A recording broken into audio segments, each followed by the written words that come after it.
Hi, folks. I am so excited to present this bonus presentation on sleep, light, and circadian rhythm.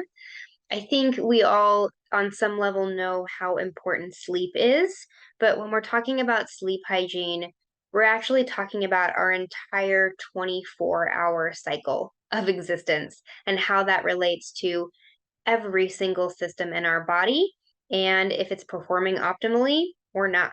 So let me share my presentation now.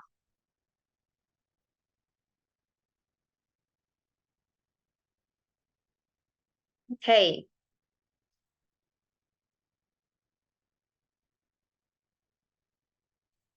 so sunlight has so many functions, but it is actually a primary hormonal regulator. And I think a lot of people don't think about it in this big picture sense. And when you really understand this, you understand why it is such a foundational aspect of our overall health and wellness. So, every single cell in our skin and our eyes has receptors for light.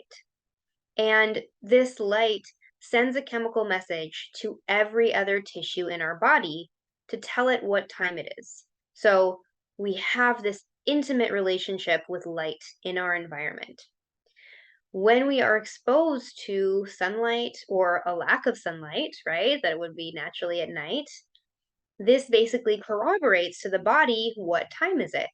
Should I be performing what function? And that is because every cell in our body runs on a biological clock. This is called the circadian rhythm. You may have heard terms like circadian biology. This is a growing popular field. It is quite fascinating. And so it tells the body when to do what. It tells each cell when to do what. It tells each organ system when to do what. And this is through this cascading release of hormones that is triggered by light or lack of light. So the 24-hour day is not something that humans made up, right? This is obviously how long it takes the earth to go around the sun. So our entire body runs on this very specific 24-hour cycle of functions. So it's not just about what you are doing, it is also when you are doing them. We need to be in natural relationship to our environment, which includes our exposure to sunlight. Our hormonal shifts throughout the day need to be in line with what kind of functions our body should naturally be performing at that time. Right? So I repeat, it is not just what, it is when. And this is why sometimes people can be doing all the right things, or they think they are doing all the right things, but maybe they're not doing them at the optimal time of day that fits in with the body's natural circadian cycle, right? So there are very specific times when our body is programmed to run specific functions. There are specific times when the body best digests, absorbs, and assimilates nutrients. And there are times when the body is really not designed to be doing that. There are times when the body is meant to be more active and to exercise, and times when the body should really be resting. We need to be sleeping at certain hours to be in line with our circadian biology. We could be getting 8, 9, even 10 hours of sleep a night, but if it's at the wrong hours according to our circadian clock, we're not going to get the most out of that sleep.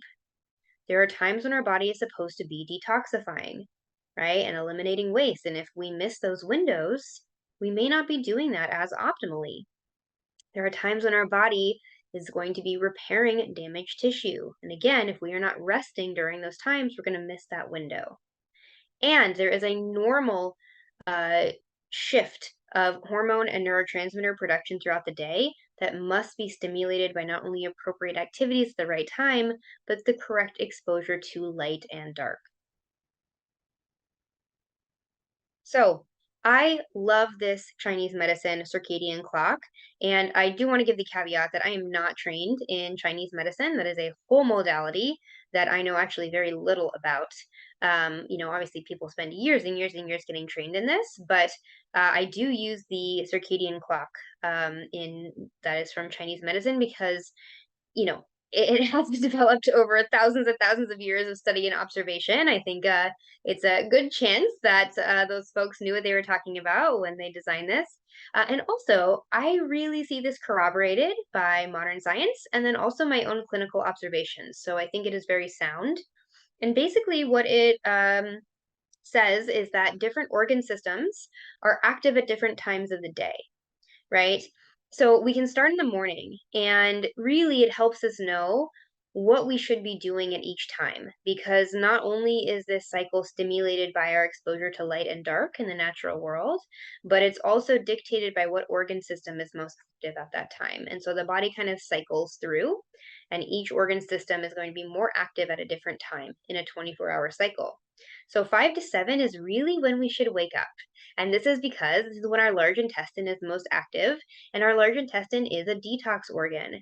And so we need to get up to release our bowels, right? This is a huge part of us detoxifying every day.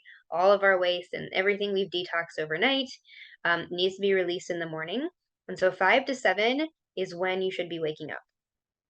7 to 9 is usually when you should be kind of getting going in the morning. The stomach is most active, so this would be a good time to eat breakfast. Sometimes my clients like to intermittent fast, so not everyone has to eat breakfast, but a lot of people do really well eating breakfast, and so I do recommend that around this time. And also getting a little movement in, right? This is a good time to just kind of get the fluids active in the body, and so you can move, have breakfast, start some tasks, some work tasks around this time, 7 to 9. And then 9 to 11, spleen is active. And in Chinese medicine, spleen converts food into qi, or our vital force energy, right? And so this is a really good time to do a lot of heavy thinking work. This is really when our cognition should be the clearest, all this mid morning time. And so it's a great time to do work or focus tasks. 11 to 1 is heart, and we should really have our highest energy in the middle of the day. This is a great time to eat lunch, and actually, really, we should have our highest, or sorry, our largest meal during this period of time. That's when our circulation is really good. We've got all this digestive fire brewing in our body. So either your first meal or your largest meal, ideally, should be at lunch. 1 to 3, it's normal to have a little dip in energy during this time, right? So, it shouldn't be like a blood sugar crash, right? Like you shouldn't be like nodding off, right? Or just feeling, like a huge energy slump, but a little one where you are less active, maybe you lie down for a bit or do some light reading or, something just kind of restorative around this time. That would be very normal after lunch. Small intestine is active, digesting your food, and you want to let it do that.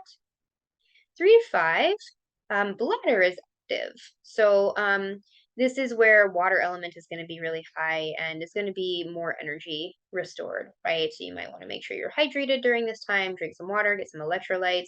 This is another good time to do more work, right? So cognition is going to be a little clearer during this period. So get that work done. Whatever requires more focus in your life, this is going to be a good time for that. Now, notice really if we're looking at this circadian clock, first thing in the morning and later in the evening is really not going to be best for exercise. And this is so often when people are doing it, right? They get up really early before work to hit the gym, right? Or they go after work. And these are not actually the right times for a circadian clock. We should really be exercising more in the middle of the day when our energy is much higher, right? So this more like 7 a.m. to 1 p.m. time period, or in the afternoon, like 3 to 5, is really going to be best times for exercise. And I know that that doesn't fit in a lot of people's schedules, but whatever you can do to finagle that is actually going to be better for your circadian day. So 5 to 7, this is when we should really be doing our last meal. Kidneys are going to be active here. A lot of nutrient assimilation here. So really, we shouldn't be eating after 7 p.m. So honestly, a baseline intermittent fast is actually really corroborated by this, right? So 7 to 7 here, right? So breakfast after 7, dinner before 7, right? This is actually going to be our eating time, our eating window. And that leaves us a good 12 hours where we shouldn't be eating anything, where our body can be doing other things. So I know 12 hours is considered an intermittent fast. I think that should just be normal, right? So that really should just be like bare minimum what you are doing to give your body enough time to exist without digesting. Now, of course, you can close that window. I often will have my first meal, at 3 or 4, or sorry, my last meal at 3 or 4, and my first meal around 8. That's a very common pattern for me. So I'm doing a even smaller eating window, like right here. And that just comes naturally to my body at this point. I've done a lot of work to heal my metabolism, but at bare minimum, 7 to 7. And that is plenty of time for like self care in the evening, right? So this 7 to 9 time, this really should be like winding down. This should be our like nurturing, self care, attachment, connection, like comforting, soft activities, right? 7 to 9, like we should really be done with work by 7, ideally. I know sometimes I push it till, 8, but really, really, if we're going to have a healthy nervous system, we really want to be done eating and working by 7. Light reading, connection, attachment, all this kind of self care stuff during this time. And this is going to set our hormones up for getting to bed at the right time, right? So 9 to 11, between that window is when we should be going to bed, right? So this is when our whole metabolic system and our endocrine system, all our hormones do all their balancing work, and we should be really getting sleepy as part of that process. And we need to be asleep between this period of time so that through the middle of the night, we can do all our really serious detoxing work, right? So 11 to 1, gallbladder is active, 1 to 3, liver is active, 3 to 5, lungs are active. These are some of our primary detox organs, all the way up to large intestine, right? Starting at the beginning, where we wake up, we release our bowels, everything we just spent all night detoxing, right? Now, if we're not getting to bed till midnight or 1 or 2, look at all these windows for detoxing that we've missed, right? Or we didn't really even get to take advantage of our gallbladder being active. Maybe we've missed our liver being active too. And this is especially terrible because a lot of people are up drinking, right? Alcohol, and not getting bed until 2 or 3, bars closing, right? And not only is that just not good for you, right? Not good for your liver, but now you've missed the time that your liver would be detoxing, right? As well. So it's like a double whammy. That's why you feel so hungover in the morning. What's cool about this is you can also look at patterns of when you tend to be symptomatic, right? So if you tend to be symptomatic at the same time every day, you want to look at what organ system is most active, right? Because that organ is basically telling you, hey, I need more support, right? The body is always speaking to us. The body is always communicating to us. We just got to learn to listen to the language.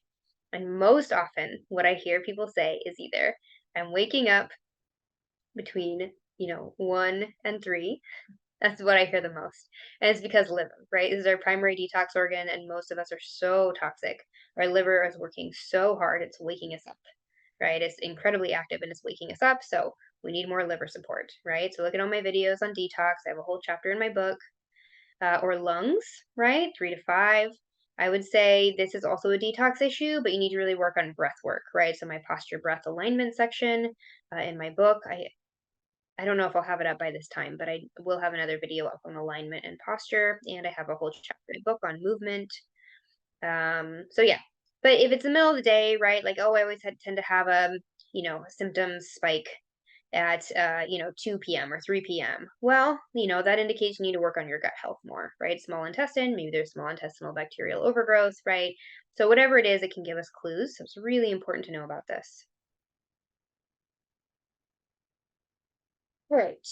Our mitochondrial function is stimulated by light, right? That means each cell detoxes with exposure to sunlight, right? We also have a lot of helpful bacteria in our gut whose growth is stimulated by light.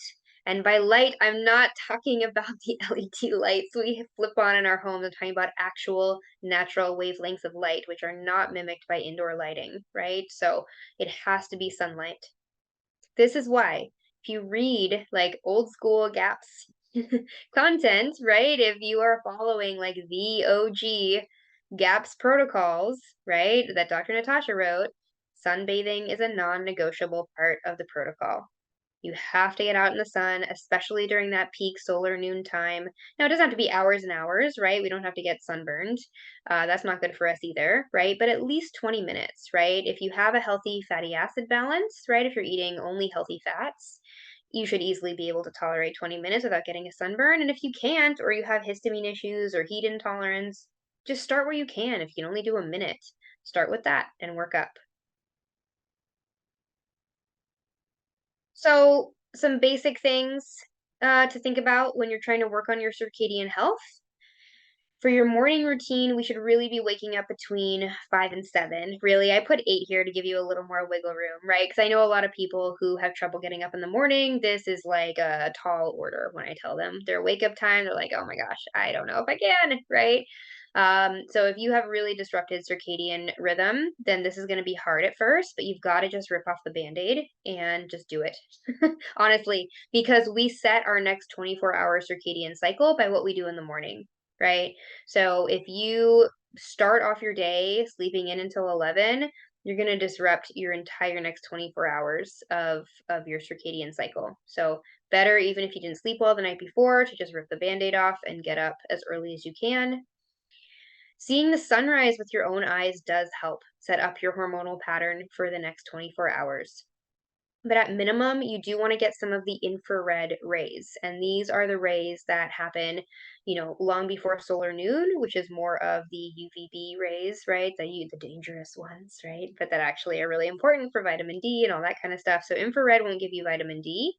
It's the UVA rays. They're much earlier, but they do stimulate our hormone and neurotransmitter production. And so if we want to have a healthy pattern of hormones and neurotransmitters for the next 24 hours, we've got to get our eyes and skin exposed to sunlight before 10 a.m.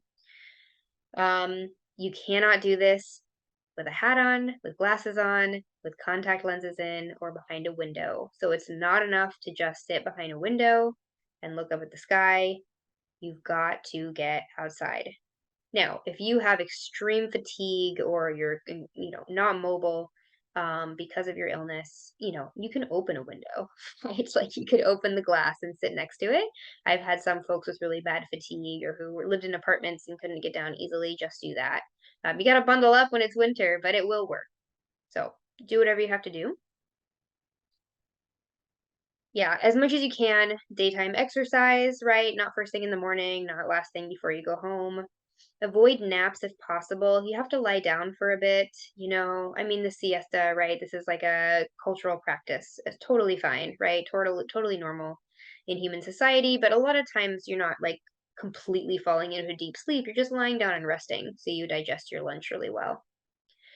Try to keep your routine consistent. Honestly, this is more important than anything else. Your nervous system needs to know what to expect and when, right? So try to exercise about the same time, eat lunch about the same time, do your work about the same time every day, And I know this is hard. People's schedules can get really chaotic, but just do your best with this. The more consistent routine you have, the more your biology can expect what to happen next and can optimize all of your functioning.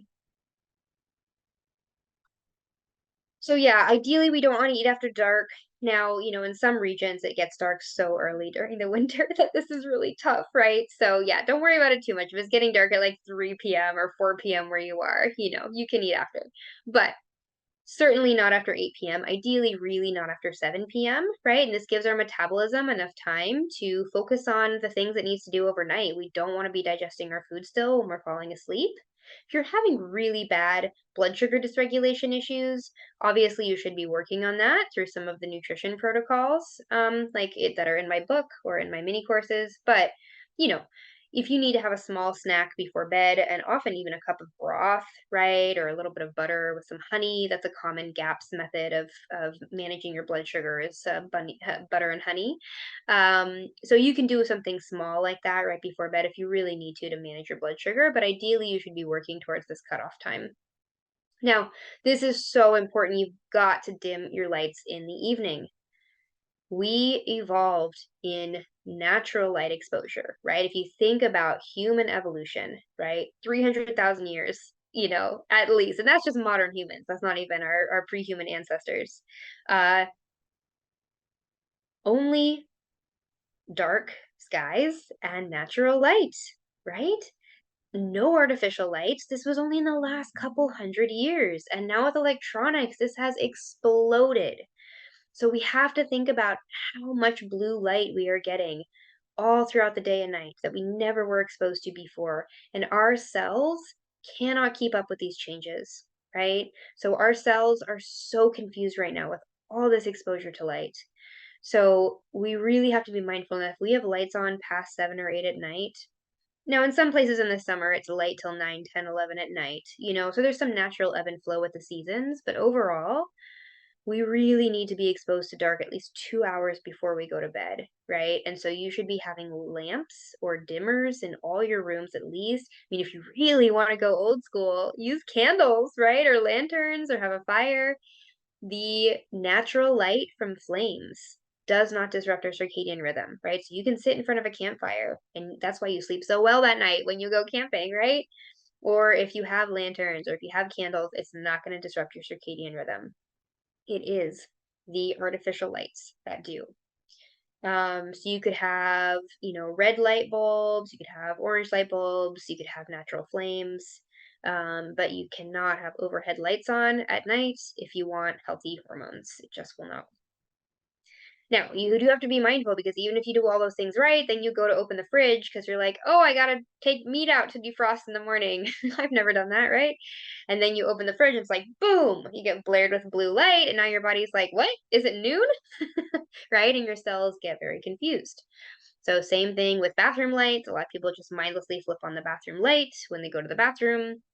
And then, of course, screens, right? So you can, of course, install apps on your phones. A lot of phones and laptops actually even just have settings built in now where you can put it on night mode where the screen turns orange. That helps, but you're never going to block all the blue light from an electronic device, right? That just doesn't happen. So, you can double up, right? You can put those night modes on and put your blue light blocking glasses on, right? Like orange or red tinted glasses.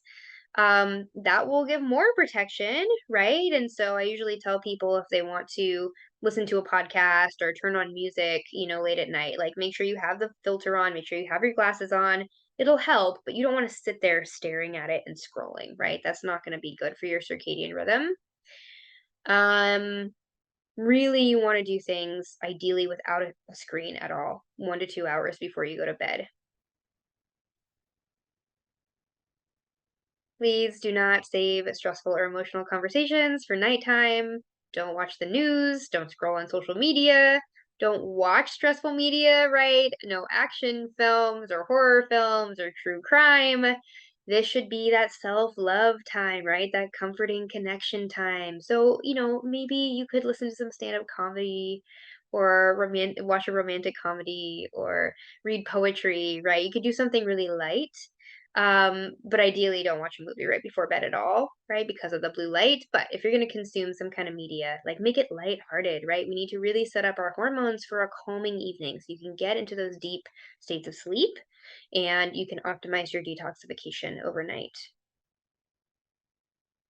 So what do you do? People tell me this all the time. Oh my gosh, I can't be on my phone, I can't be on my laptop, I can't watch TV. Like, what do I do with all this time? We get so habituated to having these electronics on us at times. So what do you do? There's actually a lot of things you can do. And do allow people to listen to podcasts. I think that's evolutionarily congruent, right? Because, in a traditional setting, we would be sitting around talking and listening to stories, listening to myths and stories. And so I think listening to people talk is conducive to this circadian rhythm. Watching things, not so much. Our brains can't tell the difference between seeing something in a movie and seeing something in real life. So, plus the blue light issue, right? But podcasts, that's okay. So, or you could, turn on a interview on YouTube or something and then turn the screen off, right? That would be fine. So, spiritual topics, guided meditation, comedy, these would all be fine, right? You could knit, crochet, embroider, or do other kinds of crafts. I wouldn't like learn to do these things necessarily when you're trying to wind down for bed because it could be frustrating to learn a skill like this, but learn it on the weekend, right? Or learn it earlier in the day and then practice at night.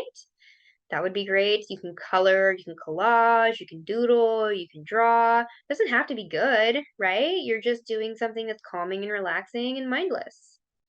You can stretch, right? I don't want you doing a lot of heavy exercise for sure late at night. It just boosts your stress hormones too much when you're trying to wind down. But you can stretch and you can foam roll, right? You could do like a restorative yoga class, you could yeah, you could do some like gentle stretching, calming activities. You can listen to music, especially classical music.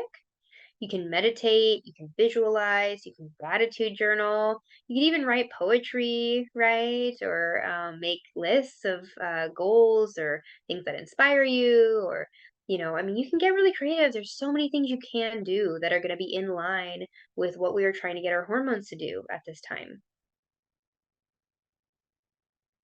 Okay, so really to optimize our sleep, please manage your pets or other things that are keeping you up. I hear people all the time be like, "Oh yeah, I just don't get great sleep because, my cat, you know, bats my head in the middle of the night or, um, my I don't know, my neighbor, gets home late." And it's like, okay, so figure out how to manage that, right?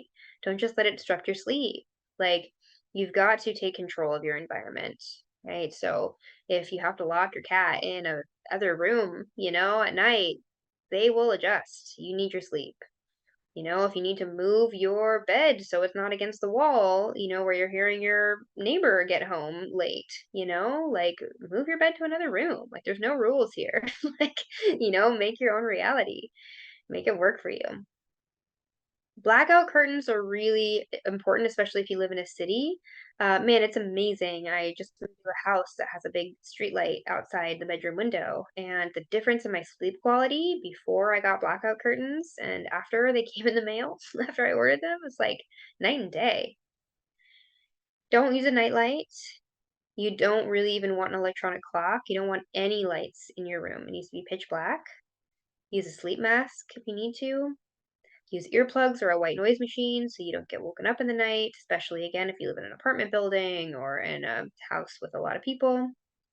Keep your room cold. Really, your room should be as cold as you can handle. Pile on blankets, right? Wear wool socks, like whatever you have to do. You actually sleep deeper when it's cold, calming to our nervous system. Some people find that EMF does disrupt their sleep. So it's really hard, especially if you live in a city, to really like totally detox from EMF. So we do the best we can. It's a good idea to try to keep at least the bedroom as EMF free as possible. So try not to have things plugged in your bedroom overnight.